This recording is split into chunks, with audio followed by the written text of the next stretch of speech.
Today we're going to be showing you how to remove the rear bumper on the C8 Z06. So let's get started with this video. So to start this removal, here are some of the main tools that you'll need for the job. I have links in the description if you need any of these tools yourself. Some are essential for the job, others will make your life a lot easier, so check them out. So first step is to remove the rear Z07 Highwing.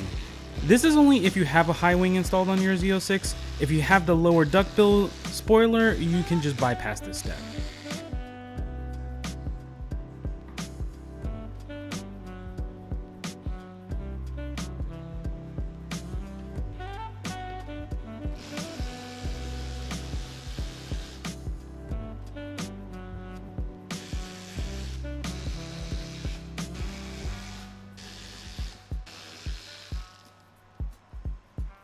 Next, you'll need to remove the rear wheels using either a breaker bar or impact driver on the wheel lugs and have the car lifted either through jack stands or similar.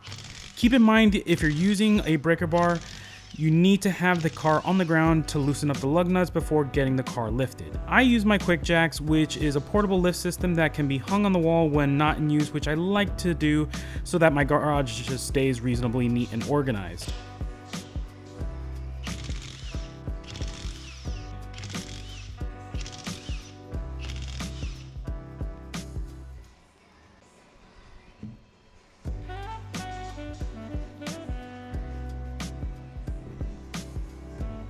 Next, you'll need to remove the rear splash guards on both sides.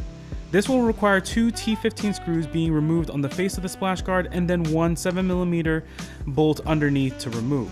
Next, remove one extra T15 screw to gain access under the quarter panel. Afterwards, there are two 7mm screws to undo as well as a 10mm nut to remove. Keep in mind the 10mm nut is kind of hard to reach and requires a deep socket to gain access as the threaded stud is quite long. An electric wrench makes it a lot easier since there's not really much room to maneuver a regular wrench in place.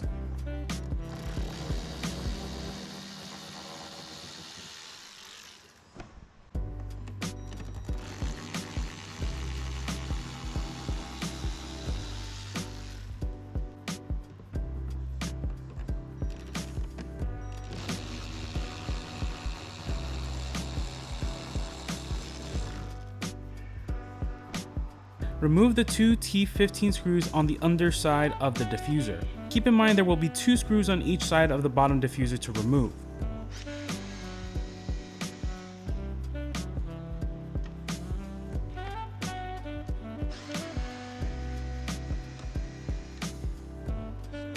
Now repeat the same steps on the other wheel side.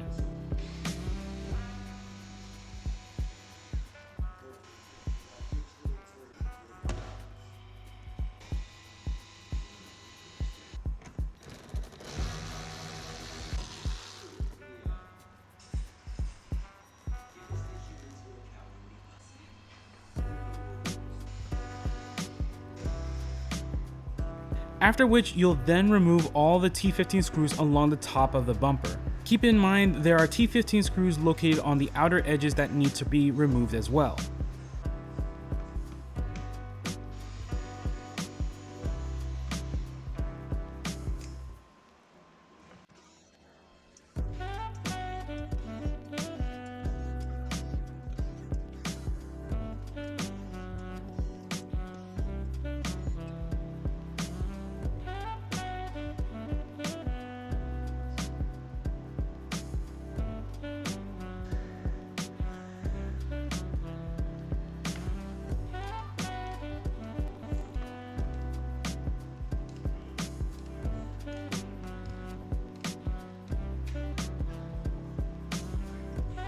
Once that's done, you're ready to remove the bumper, but you first want to place a box or stand of sort in order to hold the bumper in place. You'll need to do this so that you can take a moment to unplug the three separate connectors found behind the bumper. The bigger connectors can be a bit of a challenge to unplug, and I found using a plug tool helps give you the leverage to undo the connectors, and I highly recommend them.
after which you're able to move the bumper out of the way, and now you have access either behind the bumper or the bumper directly for any work that you plan to do.